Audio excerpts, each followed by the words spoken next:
welcome to another episode of Hot Topics. It is really exciting to have you joining us, and we've got really exciting content for you as part of our new series. In this series, we are going to be looking at the statement, how far is too far, with various different topics and conversations. And so we're going to be letting you know a little bit about what we're going to be looking at in this episode and throughout the series. And then we've also got some exciting new features that will be added to Hot Topics, such as street interviews, different opinions, research, and social media snippets.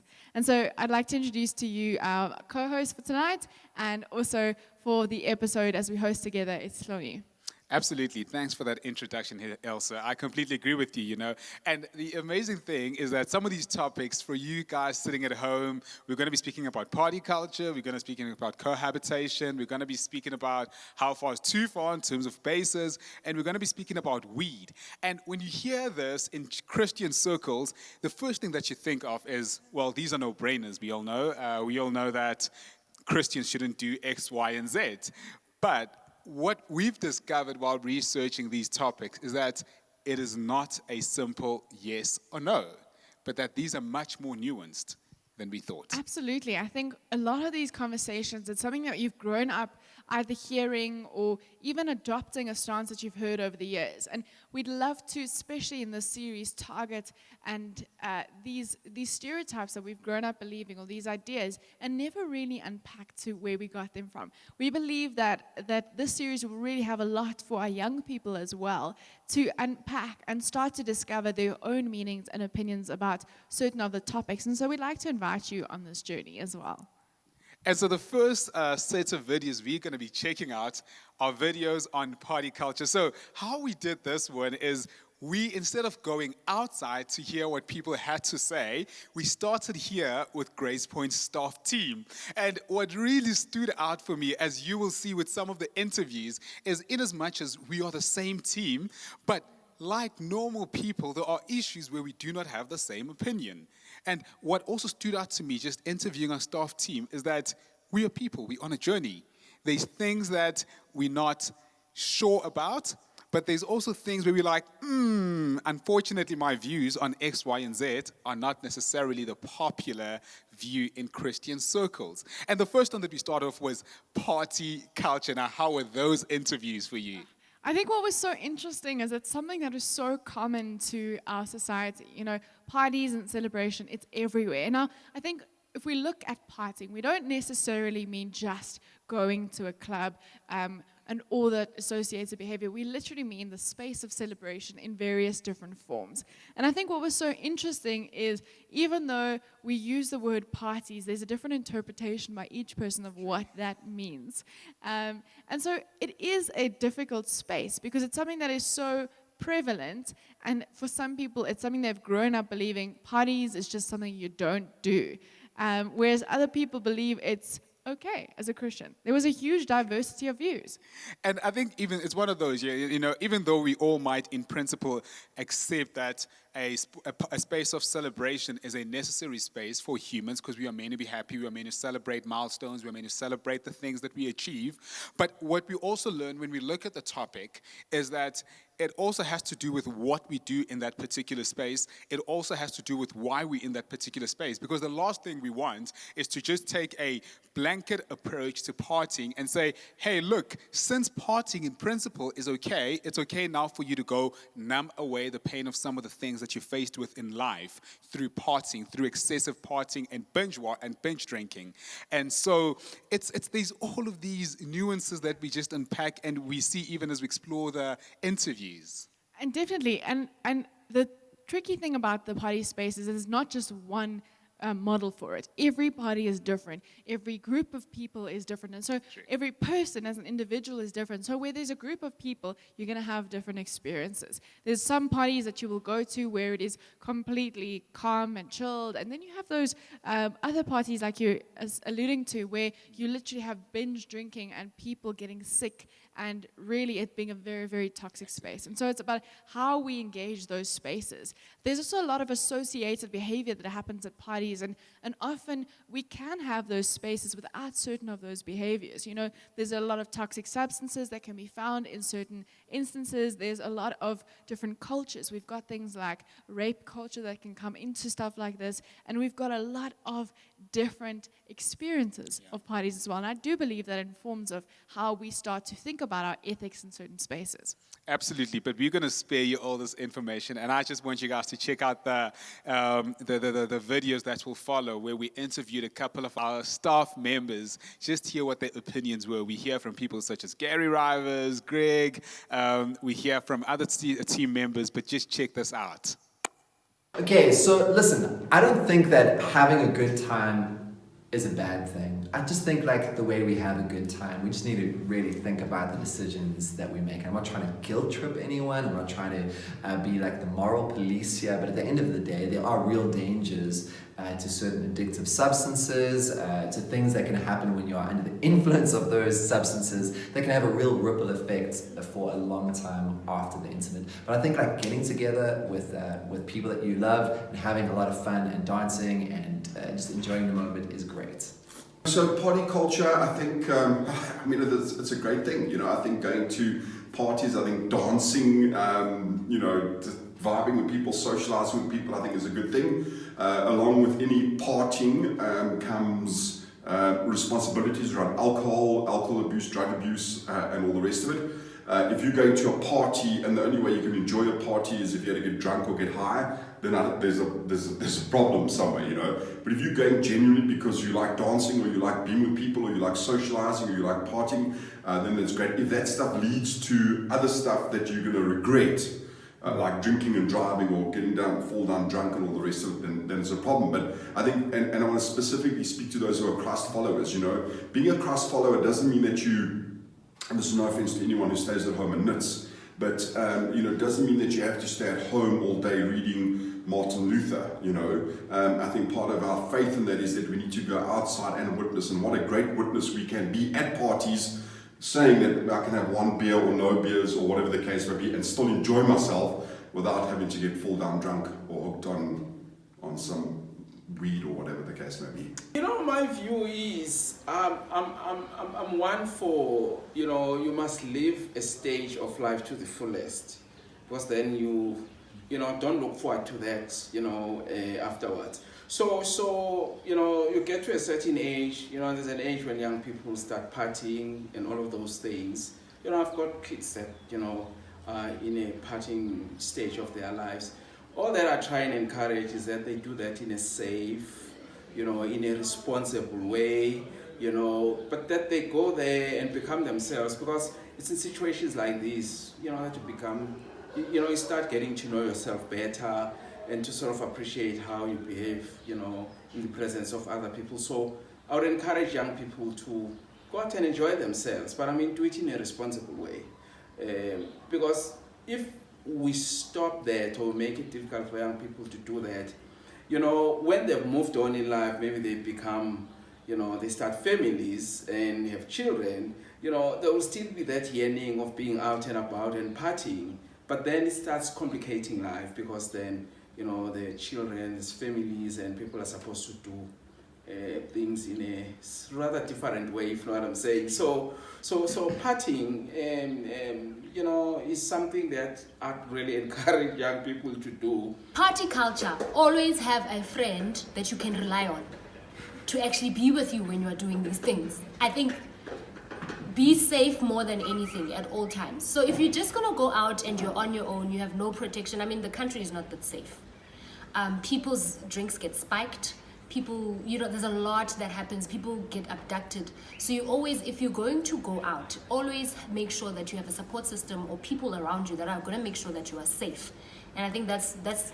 So how far is too far? How far is too far is you doing it on your own without any support. You just have people around you to do it with. I think children can go to the party because, but there will be a limit as a parent. Partying is good for refreshing your mind, and then taking too much of a burden and then party, it must be restricted, not abusing alcohol and other things. You can party using oros or anything and then still scream and do whatever, but you don't have to abuse other substances and say it's party. And it's good to be with people, and then it takes away all the stress that we have for the week and whatever, for the month or for the year. So at some stage, one must party. Was that not amazing? I'm going to be honest. I'm starting to think that some of our staff members actually party more than I do, even though I'm one of the youngest staff members, probably. You're definitely not one of the youngest. I am the youngest. You the staff youngest, member. but I'm probably in that group, of that age category just before Elsa.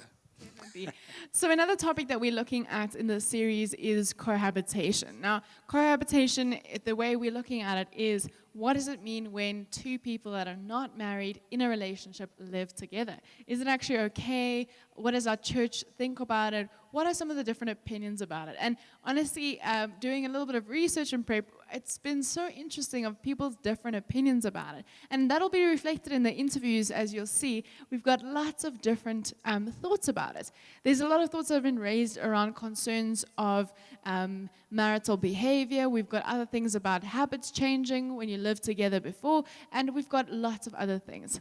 And I think it's such a difficult topic to really give a simple answer to, because you've got couples who tell you that, look, we lived together before we got married, and we eventually got married, and look at us today. But at the back of your head, you're thinking to yourself, I know that it's not wise for us to do that because of some of the things that we get tempted to do when we live together. But at the very same time, you've got people that will tell you that just because we live together does not mean that we're having sex together, And I think that's where we sometimes struggle, man, because we associate cohabitation with sleeping together. But at the very same time, there are people who will tell you that with or without the sleeping together happening, it's just not wise, because then you will get tempted to sleep together and whatever else that may come with marriage that you're not yet ready for.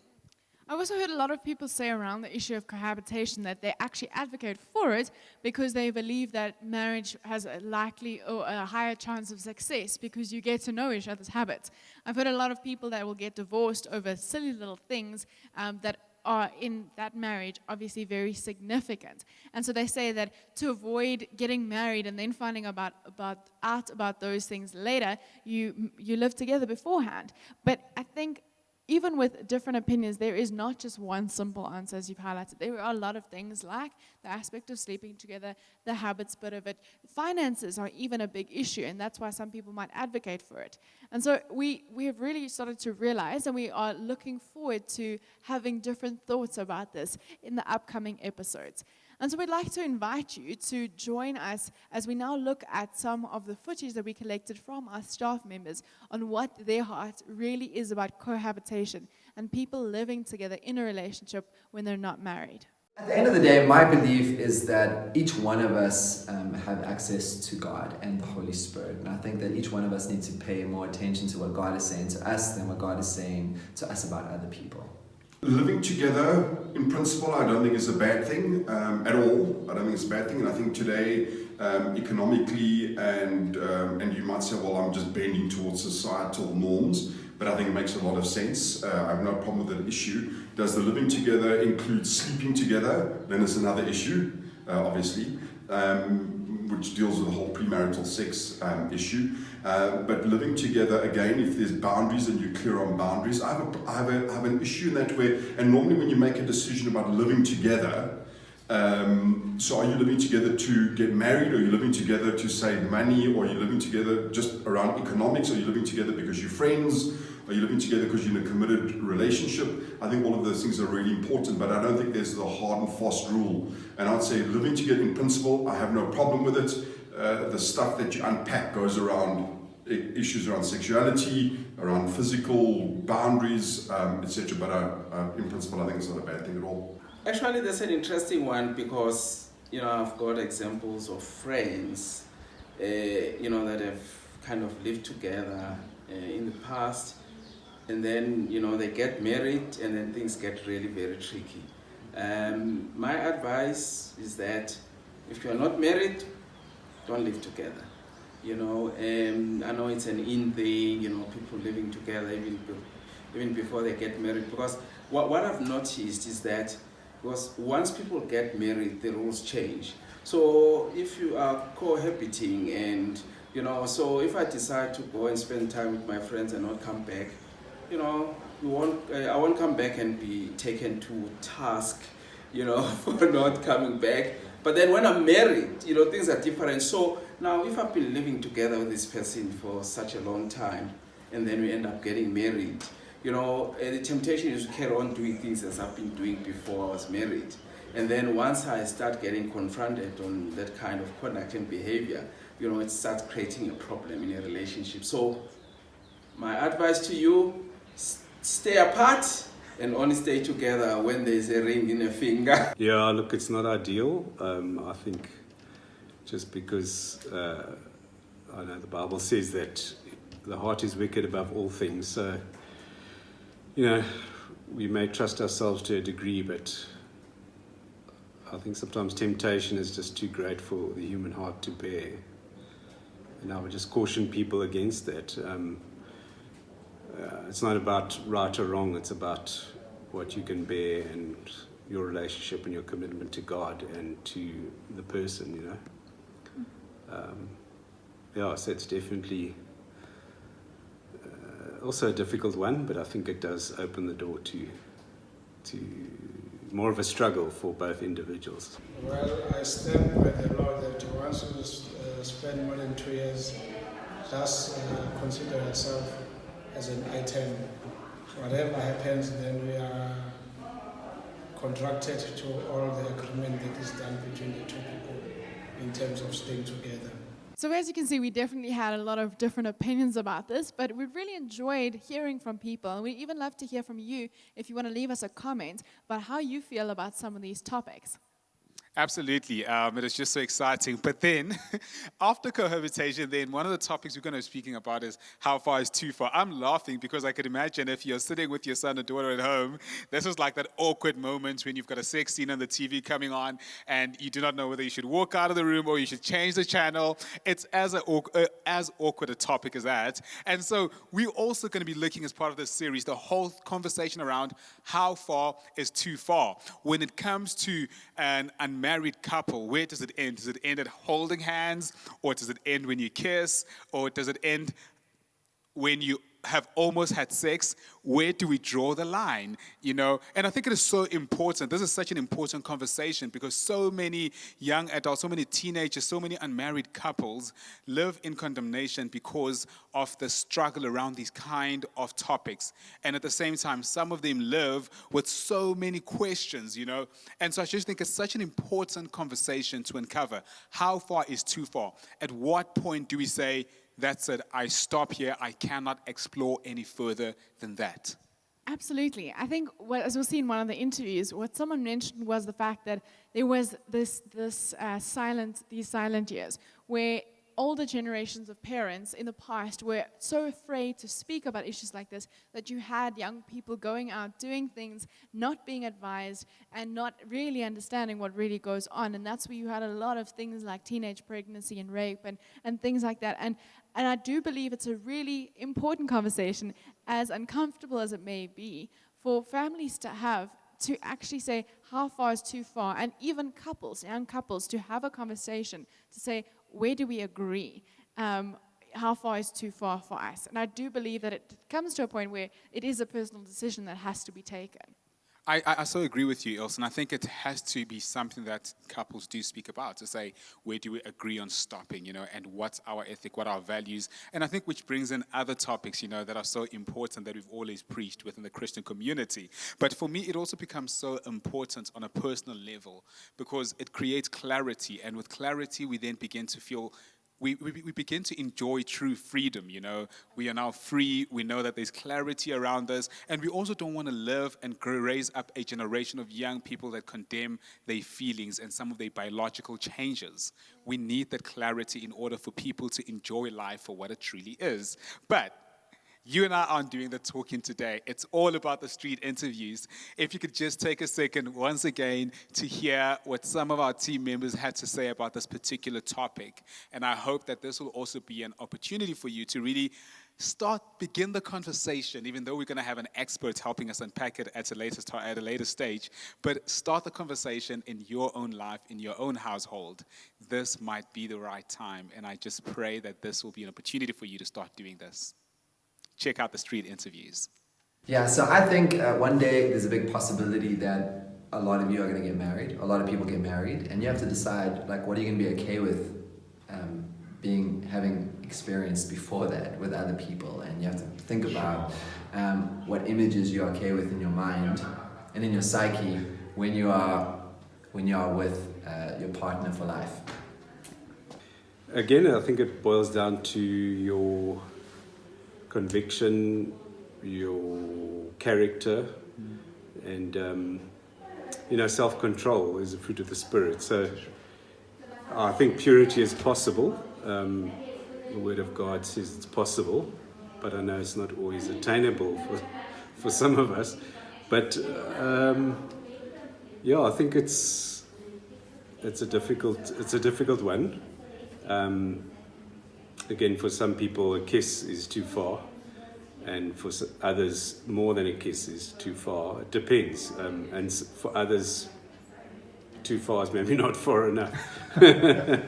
So, it's a difficult one. I think it all boils down to your relationship with God and your character and how you want to go forward from there, Ooh, this one is a tough one, hey?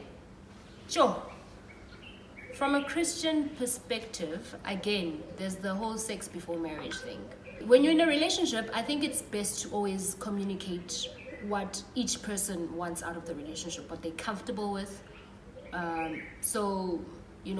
We prefer an equally yoked couple as Christians, where the values are the same. So you both believe that you shouldn't have sex before marriage. That would be perfect, or that would be the perfect balance. But should you be in a relationship with someone who actually doesn't believe the same thing, then you two have to find that balance of where it is that you limit. So say as a girl, for instance, you're feeling like there's too much pressure. Say your partner wants to have sex, but you don't want, and there's too much pressure. Then you both have to either through counseling or any other form find a balance or a middle ground where you're both comfortable enough to say, okay, this feels okay for me and I don't feel like I am violating my values. I think I will speak on my own children, because as my husband and I, we were learning from the same high school, same class. So then when we were in grade 10, we started dating, and then to finish school, we finished, but not as the good results we were expecting, because we were spending much time, instead of studying, then we were chatting. So I think it's not okay, because you are just holding two stones. This is hot and this is cold, and then which one do you hold into? So I think you just have just to not go beyond what you are required to do. But it's nice to chat and yeah. And was that not hectic? I can imagine if you're sitting at home with your parents right now, that was probably a cringe fest, And for parents, you might have been thinking to yourself, oh my boy, it seems like this is the time now. We need to go have that conversation. Well, happy awkward hour. But it's much needed and it is necessary. And so we're now going to be looking at the last topic, which is... So our last topic for this series that we're going to be looking at over a series of weeks is going to be on weed, marijuana, Mary Jane, lots of different names that we have about it. I think the beauty of this one is that often we don't even know if we're all speaking the same language, because there are so many different names for this. And so what we'll be looking at over this episode is the nuances of this topic.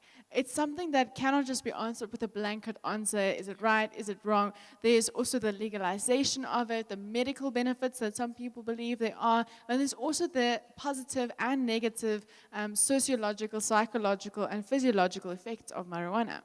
As a 90s kid, when we speak of weed, the first thing that comes into mind is a song by Afro Man. Some of you guys might remember it.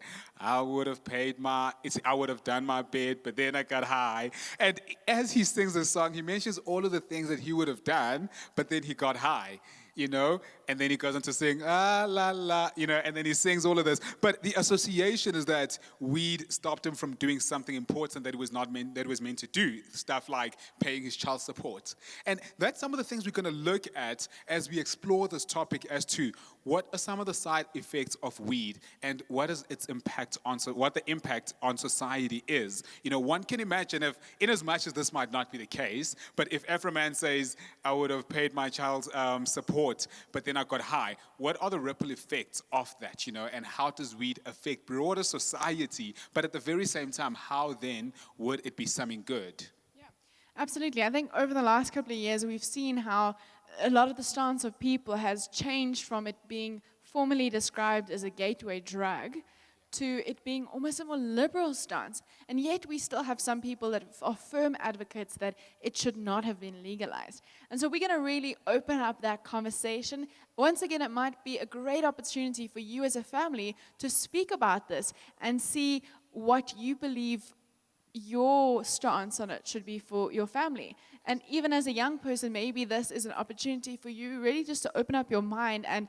explore and think about it from a different perspective that you may never, ever have thought about. Oh, man, I really want to encourage families to check out this episode, to watch it with us. I think it is so important. It is a family conversation, primarily because there are genetic stuff that would affect how one family responds to weed and how their body responds to weed and other stuff like that. So I think it is such an important conversation for the family space. But let me spare you all of that. Awesome. So we've got these interviews that we have done, and we are really looking forward to you listening to them and really having to see what different opinions we find in this. We've got lots of different views, from the most conservative to the most liberal about it. And so please enjoy the interviews that we've got lined up for you. So I think that I don't have a problem with it in a sense that, until I understand that alcohol, and I know that's a cop-out, until I understand that alcohol, pain medication, cigarettes and all the rest of it. So for some reason that weed has got this, and I know some people say it's mind-altering, whatever the case may be, but I think like with a lot of stuff, and don't judge me on this, is that if you're taking stuff with a good balance and I think it's okay, and I think that we are extremely judgmental when it comes to weed, but we don't do the same around alcohol, just as an example. Weed, it seems to grow wild. I don't know enough about it, but I do know people that have been badly affected by it, so I would be against it just because their lives have been turned upside down and been destroyed, and one thing's led to another. So that's just my experience. Weed is, an interesting one. I tried it once.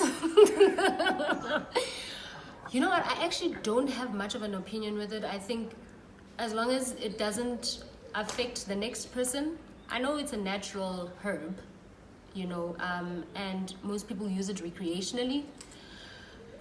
How far is too far when it comes to weed? Is if it gets to a point whereby you can't do life without it, then that's a bit too far.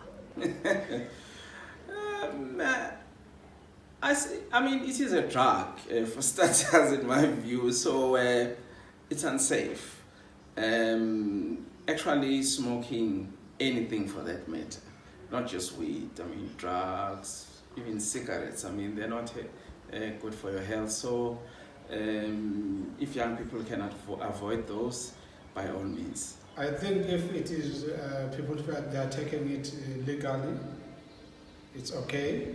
And then, but the more you still utilizing it, That's why people get addicted to it. But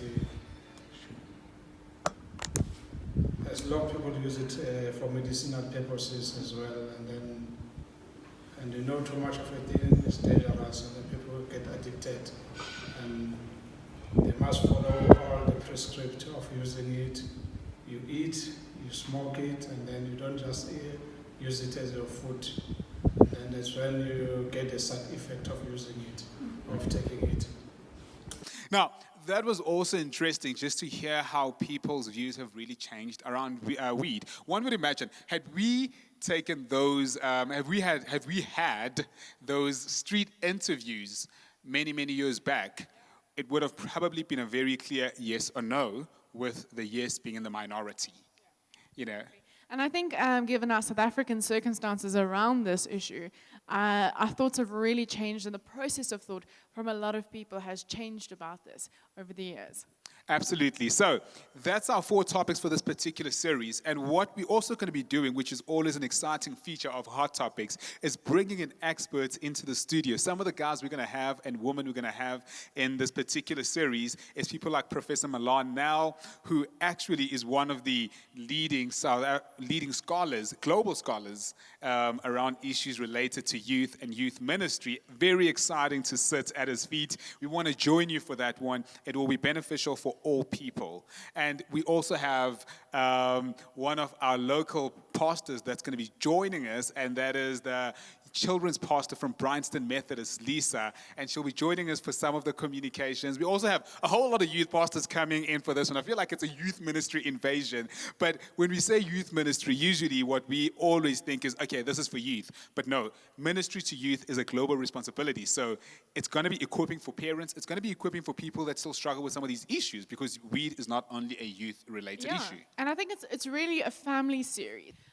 So by family, I don't mean just like the family living in your house, but it is a community conversation where we want to encourage you with friends, with family, with loved ones, and maybe even the person on the street to have the conversation around some of these issues and really just open up your thinking and thoughts around some different perspectives about these issues. And so we are really looking forward to having you join us for the series.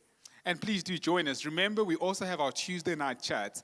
And perhaps what you could consider doing for this particular week is, if anything is triggered by some of the topics we've already spoken about, this is a great opportunity for you to bring in some questions that we might not necessarily answer on Tuesday, but we've got good time in between the different topics to ask other experts and some of our ministers around these topics. Because the whole point is not for us to tell you what's right and what's wrong, but it's for us to begin a journey together as a community into figuring out some of life's most complicated questions. And so that's it for tonight. I am so excited.